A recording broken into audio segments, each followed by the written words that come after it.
বল্টু বলতো তাজমহল কোথায় অবস্থিত? জানি না স্যার। তাহলে বেঞ্চের উপরে দাঁড়া। বেঞ্চের উপর দাঁড়ালে কি তাজমহল দেখতে পাবো স্যার?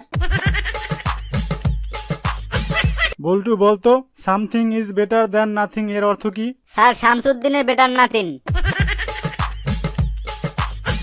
আচ্ছা বল্টু, এমন একটা জায়গার নাম বলতো যেটা পুরুষ বানিয়েছে কিন্তু সেখানে পুরুষ যেতে পারে না। স্যার এটা তো খুবই সহজ, যেমন ধরেন লেডিস টয়লেট। বল্টু বলতো হর্স মানে কি? স্যার গুড়া। হর্স মানে গুড়া। আচ্ছা তাহলে টার্ন মানে কি? স্যার গুড়া। আচ্ছা তাহলে পাউডার মানে কি? স্যার গুড়া। তোর সবকিছুই কি গুড়া? না স্যার, একটা লাফাইন্নে গুড়া আর একটা মুরান্নে গুড়া আর শেষেরটা গুড়া গুড়া। স্যার আপনি কি মুরগি? কি সব আলতু ফালতু কথা বলছিস? আমি মুরগি হব কেন? স্যার তাহলে আপনি প্রতিদিন আমার খাতায় আন্ডা দেন কেন?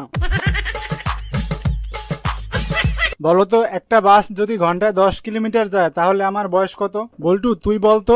স্যার আপনার বয়স 50 বছর। গুড, কিভাবে পারলি বল্টু? স্যার আমাদের এলাকায় একটা হাফ পাগল আছে, তার বয়স 25 বছর, আর আপনি হলেন ফুল পাগল, তাইলে আপনার বয়স তো 50 বছর হবেই।